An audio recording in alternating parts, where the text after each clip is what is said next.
Hi everyone, my name is Phil and I am not a scientist, I am not a researcher, I'm just a poet who likes science. And I was in a bookstore in Australia, a secondhand bookstore, and I found this, they've got these series of books that came out in the UK, the Teach Yourself series. And the idea is that you can like teach yourself billiards and teach yourself knitting and teach yourself German grammar and then I saw Teach Yourself Atomic Physics and I thought, you gotta be kidding me. How is that possible? There's a chapter on particle accelerators, so if you want to make a particle accelerator, page 47, right here. So I had to buy this book, and but I thought, how do I react? How do I relate to physics? You gonna work for me? Oh, you're not working. You were working. Hang on, hang on.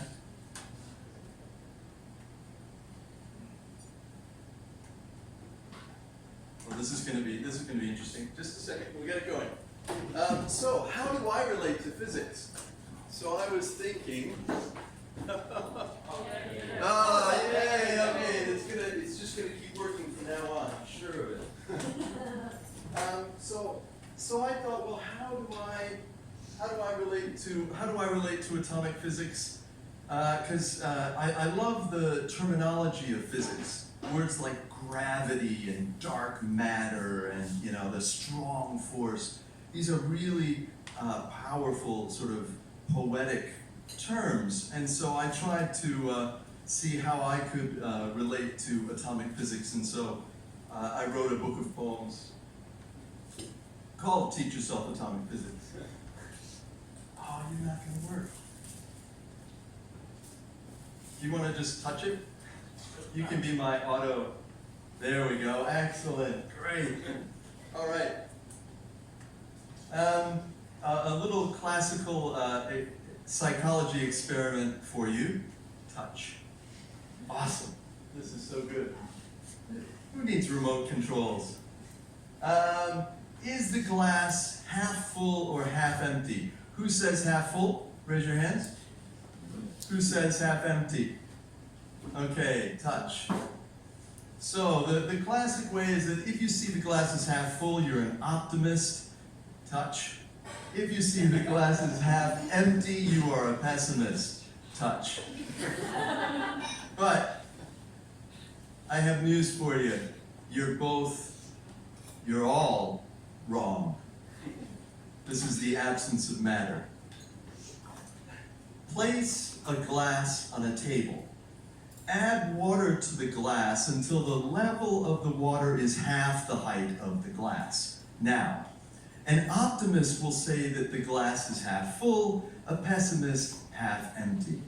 You, however, as a physicist, must correct them both by saying half schmaff.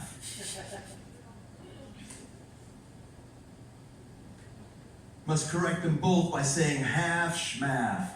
And then look down at the pessimists and tell them why that glass and the water in it don't contain enough matter to choke a fly.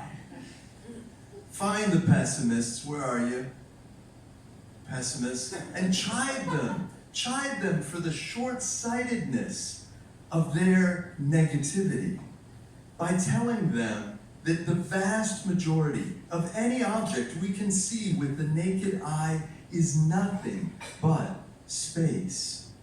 Tell them that that glass is so extremely empty, the water in it so clearly empty, the universe around it so profoundly empty, that not even you as a scientist can figure out why it doesn't all just fill up with tears.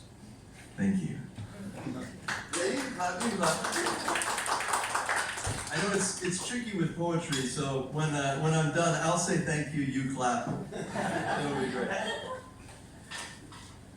Touch, please.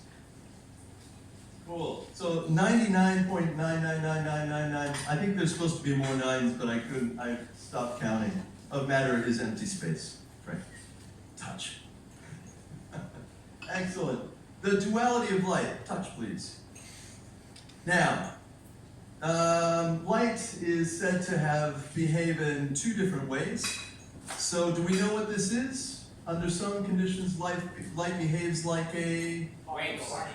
right, wave and a particle. Touch twice. Excellent. So a wave and a particle. Touch again. And here is a picture of particles and waves.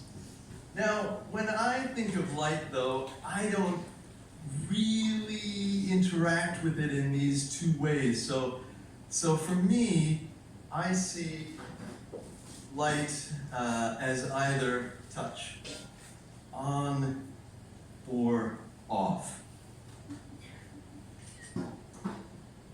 The duality of light. Turn on the light and kiss her. Turn off the light and kiss her. Turn on the light and watch her in the mirror. Turn off the light and watch her in the mirror. Turn on the light and pull her to you. Turn off the light and pull her to you. Turn on the light and touch her. Turn off the light and touch her. Turn on the light and think of her sweetly. Turn off the light and think of her sweetly. Turn on the light and taste her skin. Turn off the light and taste her skin. Turn on the light and need her. Turn off the light and need her. Turn on the light and thank her. Turn off the light and thank her. Turn on the light and tell her you love her. Turn off the light and tell her you love her. Thank you. Touch. Now, this is the actual poem, and it works on multiple levels. So you probably can't see this. Nobody has ever come up to me and said, "Hey, I get it." So I'm going to explain it to you. Touch. This poem is comprised of couplets, pairs, which are similar to the particles or the photons of light. But the line length, touch, produces a wave. Huh?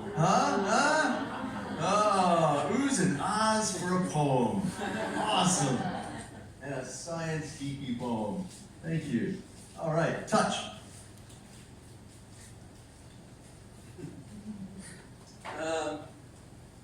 Schrodinger's cat. Is anybody familiar with Schrodinger's cat? The idea? Yeah. Could you please explain it to me? No, I'm just kidding. I'll do my best.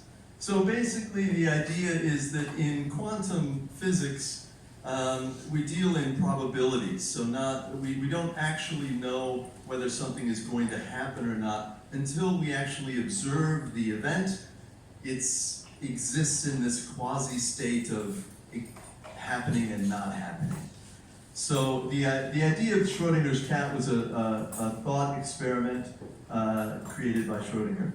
And the idea is that you've got a cat in a box, and then you put a radioactive particle in the box, and the particle may decay or it may not decay. And you have a little meter in there that if the particle decays and the meter sees the particle or registers the decay, it releases poison gas and kills the cat. I don't think we like cats. And if it doesn't decay, no gas, cat's happy.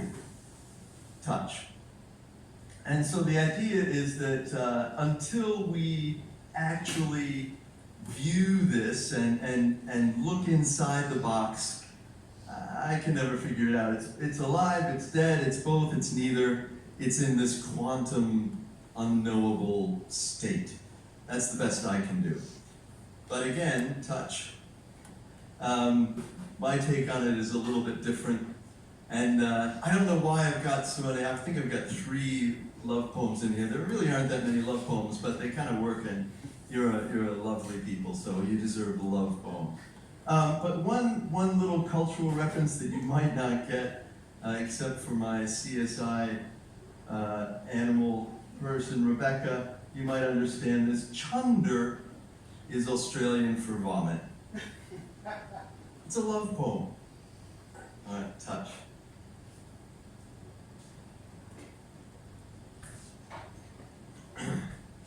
Schrodinger's heart. Maybe I love you, maybe I don't. You'll have to look inside my heart to know for sure. Well, go on then. Have a look. Let the genie out of the bottle, let the cat out of the box.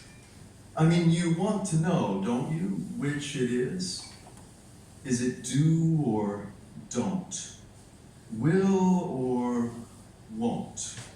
Is it roses or razors? Together forever or pitiful failure? Is it sunsets or thunder? Chocolates or chunder? Is it champagne or paint thinner? Is it an endless banquet or just one dinner? Is it commitment that's solid as a rock? Or is it flimsy, fickle, and flaccid? Are those grunts of true devotion and love, or simply a reflex to stomach acid? The choice, of course, is yours, whether or not to know, but you cannot choose the direction in which the answer will go. And remember that what you know cannot be unknown. That once the die is cast, it cannot be unthrown. Or perhaps it's too late already. Because 2 paths have been shown. And of all the seeds ever planted in the heart, doubt alone can never be unsown. Thank you.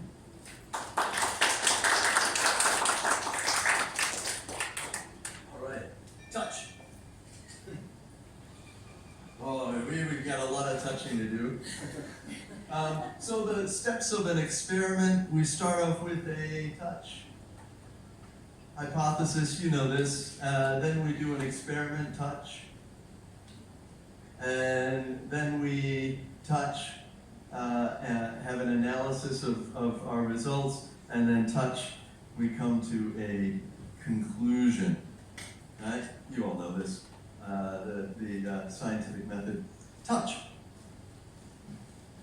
When I was growing up in the 1970s and 80s, going to junior high and high school and stuff, I don't know, I was in the States at the time, and man, I swear I saw this message on so many posters. I don't know if you've heard this, but if you love something, set it free. If it comes back, it's yours forever. If it does not, I see one person shaking his head. It was never meant to be. This made me sick. I hated this. It was just so kind of, and Sting had a song about it, you know? Free, free, set them free. I was like, man. But when I looked at it, as a scientist, I thought, this is an experiment. I can test whether this love is mine or not. So that's what I did. Touch.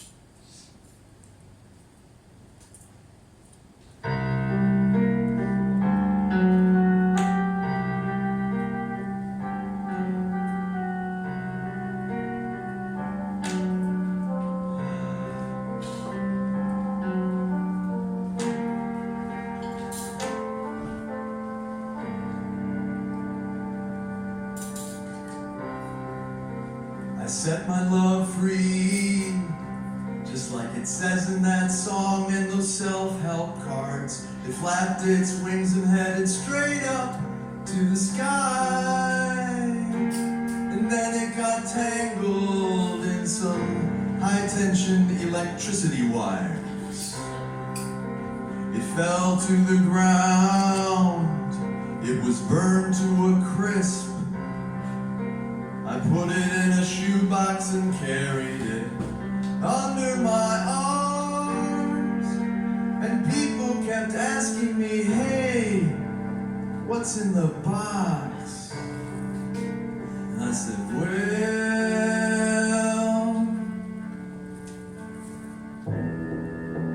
it's bigger than a dinosaur. It's got eyes in the back of its head. It's never been to Vegas except for a weekend, and it was shy as a schoolgirl.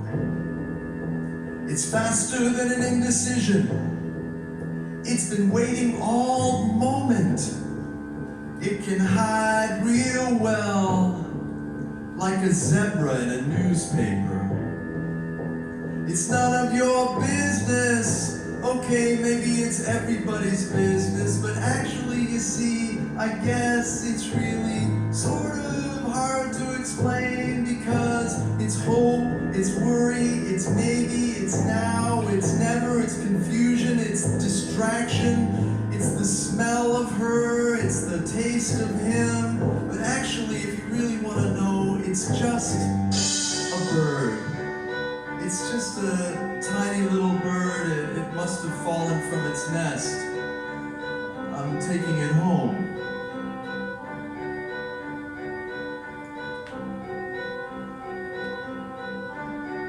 I took my love home, stuffed it with some old socks, put it in a cage, and I looked at it, and it was pretty ugly, and it was dead, but it was my love. It was my love. I had set my love free,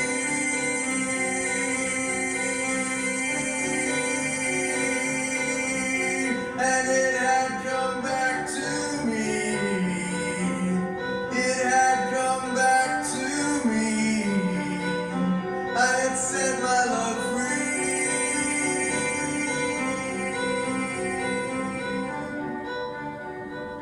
And it came back to me.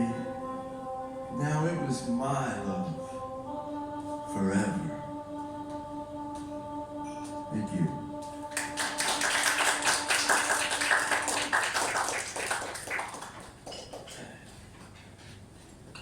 Touch.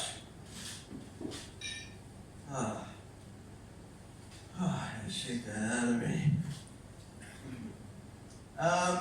This is the last piece of the Nite analysis. I don't know, does anybody know Scroobius Pip? No? If you remember one thing from tonight, have it be this guy. Google him when you get home. Amazing. Anyways, analysis is the final step in the scientific experimental process. And I don't know about you, but this is kind of how it works for me. So I speak, I utter an utterance. I send a sentence out there into the ether because I have a point to make, or a burden to bear, or I want to pontificate or cherish or challenge or persuade, predict. I want to thrust, parry, spew, confiscate, challenge, or woo. Or maybe I just want to follow Madonna's 1990s anthem and simply express myself. But I send a sentence out there, it's hanging there in the ether, begging the question, what does it mean? That is when the analysis begins. If we take the sentence and cut it up into pieces, we get phrases. Now, each of these phrases has a specific meaning and a bit of an idea, but it lacks that special something it takes to become a sentience being. That pun. Now, if we take the phrase and cut it up into pieces, we get words. Now, each of these words, when confined within the grammar and syntax of the sentence, has a fairly defined, specific role and meaning. However, when liberated, freed from those confines, it's bursting with infinite potential. Now, if I take one of these words and cut it up into pieces, I get morphemes. Morphemes are the smallest individual units of meaning in a given language. If I take one of the morphemes and trim away the meaning, these are amazing scissors. If I trim away the meaning on the morpheme, I get phonemes. Phonemes are the smallest sound elements of a language. P, b, f, o, ah. Now if I take one of the phonemes, for example, ah, and I cut away the sound, ah, I get breath. Now if I take breath and I cut it in half, oddly, I get breathing. In, out, in, out. If I take breathing and cut it in half, I get breath again. Now if I take breath and I cut it up into lots of little pieces, I get molecules. Now one of these molecules might float down and be inhaled by a cat-shaped amoeba. He thinks it's a fur ball and starts hacking. Another one of the molecules might float down and land on my coffee table, and judging by the infrequency with which I dust, may reside there forever.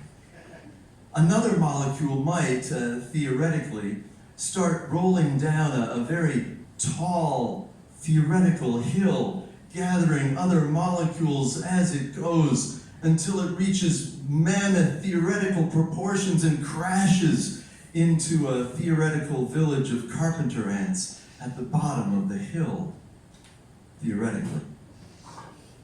If I take one of the molecules and cut it up into pieces, I get atoms. Now, two of these atoms may start rubbing together, or to use the scientifically accurate term, get excited. Now, one of these atoms might get sucked into a fabric of time and space and travel through a wormhole and end up on a planet that's circling the star known only as MXLZ24Q and land in a bowl of gahah and be eaten by a struth. If I take one of the remaining atoms and cut it in half, it explodes into a fit of nuclear fission and sends a wave of death out in all directions.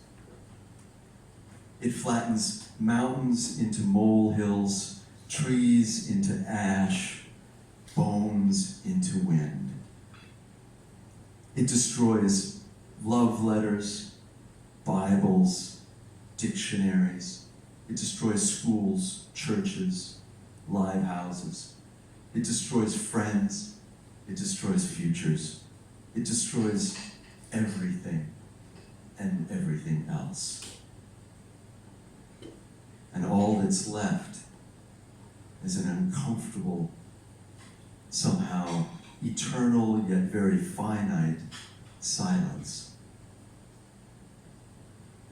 And as I listen to this silence, I can't help but wonder, maybe I should have just kept my mouth shut in the first place. Thank you. Touch. Cool. That's it for me. I've got some new music. I make music as well. So I've got some songs and stuff out on iTunes and Spotify, so you can find me out there. And as was alluded to, I've got, I think, maybe 6 copies of Teach Yourself Atomic Physics. 4 are the chapbook, so it's a little bit smaller. I've got 2 of the full versions. They're free to whoever wants them. And I also have, as I made this back when in Australia, I only have 1 of these left. It's a bit tiny, but if it would fit you or someone you know, it is glow-in-the-dark atomic t-shirt. So that's free. And why do I still have these? Because nobody wanted them when I was trying to sell them. These are underwear with the same atomic symbol on them, glow-in-the-dark underwear, various sizes and colors in the boys and girls variety. I got a bag full of these, so you can take care of your Christmas gifts tonight if you're lucky. That's it for me. Thank you.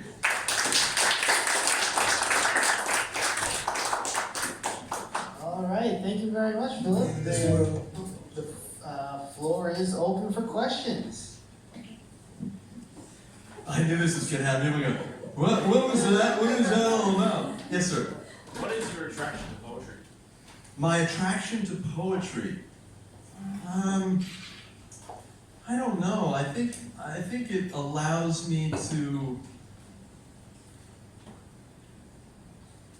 I never know where a poem is going to go, and I think that's what attracts me to it. Is that, like, with these, one of the fun things about the process of this project was I would sit down with a term like gravity, you know, and gravity ended up being this poem about you know, this world where there was no gravity. Everybody has to make sure they're holding on to something heavy at all times, you know. And if you can't find anything, well then just think heavy thoughts and that will keep you grounded. I had no idea that that's where it was going to go, you know. And so I think that's what I like, is I don't know when I am starting a piece where it's going to end up, you know. And so I think that's what I like about poetry. And I also like, I don't know, I think I like that poetry can work on so many different levels, you know. Like, I enjoy these poems because there is a connection to the science, you know. And so if you know the science, you might appreciate that level. But if you don't know the science, hopefully people can still enjoy them, you know. I like to, I enjoy poetry, so I want other people to like it. I think it's gotten a bad rap back in schools anyways. I mean, now there's a lot of live poetry and there's like poetry slams and it's become much more hip. But I love when after an event someone goes, you know, oh, I didn't know I liked poetry, or, you know, oh, that didn't suck. And I'm like, oh, thanks, dude. It's excellent. That's a win for me. Yes? How about other scientific subjects? Other scientific subjects? Yeah, I don't know. I thought about it. You know, I was thinking, because I liked this project because of the terminology.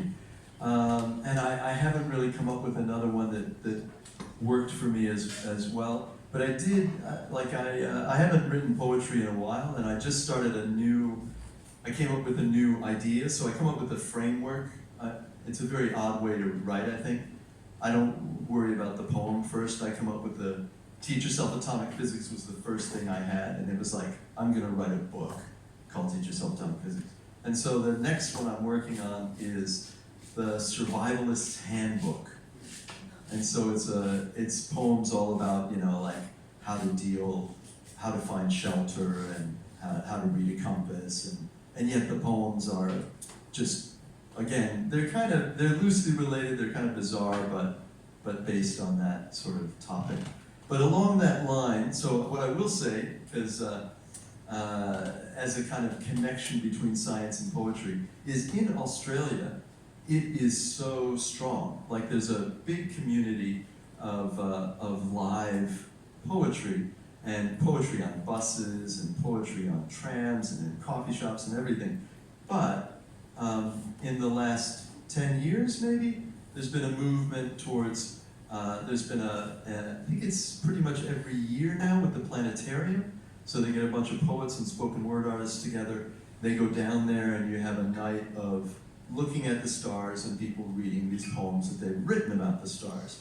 The aquarium, I'm not sure if it's Sydney or Melbourne where it is, but one of them has a poet in residence, and you can actually get a residency to go down there and hang out and write poems about the aquarium.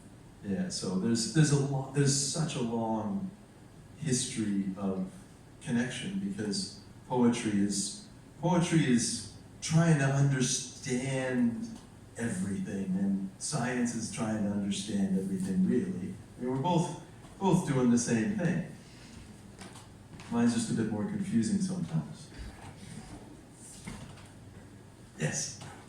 I found this series of poems really interesting because like physics is such a constant, whereas your interpretation of them, I guess the eye with which you process them changes over time. Like, I can't remember how long you said it's been a while. Yeah, it's been a while. Do you find that like your life experiences have changed? Like these poems are set, but like maybe you reinterpreted how you approach certain concepts over time. Yeah, definitely. You know, like I think that as time goes on, my relationship to the work changes. You know, and certainly like reading it again, like I've edited some bits again, like as I'm performing them tonight, I thought, you know, that didn't really work, or I see things that were in there and I go, oh, that was a younger Phil who wrote that, and you know, still was, you know, overwriting a bit, you know, had too many things in there. So yeah, it definitely changes over time, but yeah. It's nice to have it grounded in, I don't know, I suppose if the physics concepts changed and our understanding was different, then yeah, that might be interesting too. Pardon the pun, thank you for your very touching talk. And the question is, I'm just wondering, so you're a writer or a poetess, so while you were writing about this physical phenomena or terms, as you say, did you find that yourself learning about physics more during that process? Yeah, absolutely. So I love science, and so I'd read a lot of the sort of the pop. There were a couple of physics books, the Dancing Woolley Masters and the Tao of Physics, that were sort of these pop books about quantum mechanics and spirituality and such, and so I was really interested in that. And I've just always liked science, and I started off in engineering and then ended up in literature, as happens. But yeah, in the book, at the end is a glossary.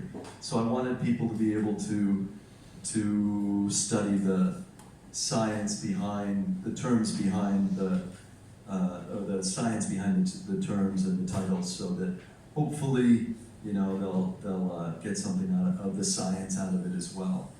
Thank you.